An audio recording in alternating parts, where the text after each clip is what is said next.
Hi, I'm Michael Westmore, and you're watching Famous Monsters TV.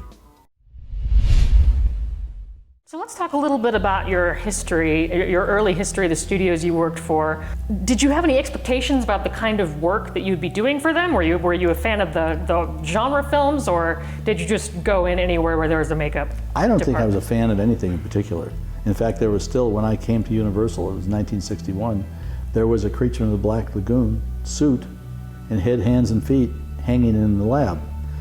There was things left over from Spartacus, dead bodies and arms and heads and things. It was a wonderful old lab that we had upstairs, and that's where we wound up doing everything for the Munsters and the List of Vader and Messenger along the way.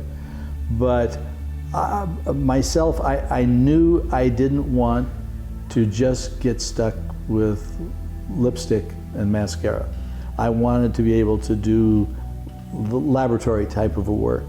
And in my mind, it was where if I don't get this, I'm going to go back to school. I wanted to go to Berkeley to do graduate work, and I'll go back to school.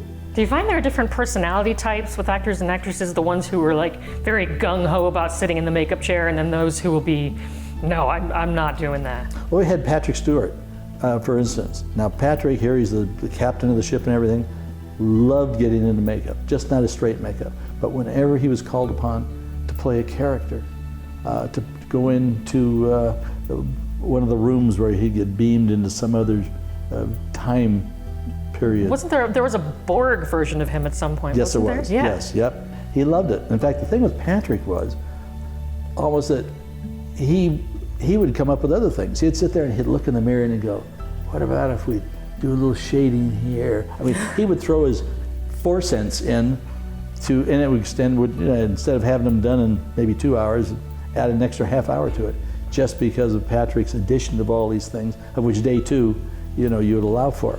But he just loved to not have to play Captain Picard and become another character.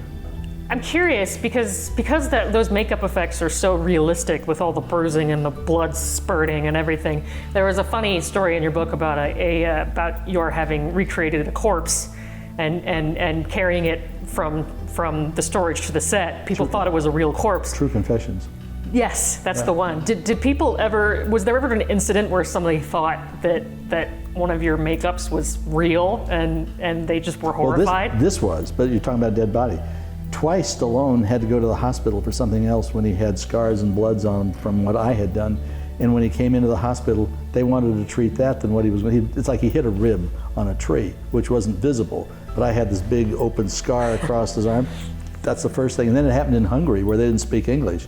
And he really had trouble explaining to him, no, this is makeup, forget it. It's over here, the guy kicked me in the face. With the dead body though, it was, I had done research in the morgue. So I had the coloring, I knew exactly what to do because the morticians helped me out with it. And then in painting the body, it's done with oil paint. It was all done in wax. And I painted it, take a whole day to do each half because it had stiff brushes and it was like shading and getting all the blood and everything into it, kind of based on the Black Dahlia murder. And it was, we had it in the field, we shot in downtown Los Angeles. And I had to go back to the studio. The body finished early.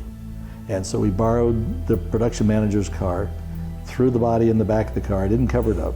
We're driving down the LA freeway and it's lunchtime. And there's a big semi truck going by and actually the driver and I, because I remember, we were talking about going to McDonald's. There's a plug for McDonald's.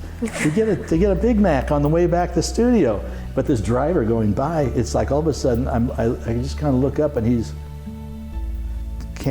didn't realize he can see down into the back of the car. So my driver though, all of a sudden we got close to our off-ramp. He dropped back behind the semi and we got off. Later on, like the next day, 2 men who are detectives because they had black shoes and white socks on, came to the set and wanted to see the body. It had been reported. The license plate number had been reported. It had been traced to where we were, downtown LA. And so we told them it was, back at the studio all locked up. So I had to go back with them to MGM to unlock the box. to show them it was a real body. He says, well, you're lucky because that man had a gun and he was planning on running you off the highway. And if you lived, he was going to hold you until the police came. And in the newspaper, because the producers have told me, we want no publicity on this. The body is just secondary. Headlines in the newspaper. The mystery of the traveling torso has been solved.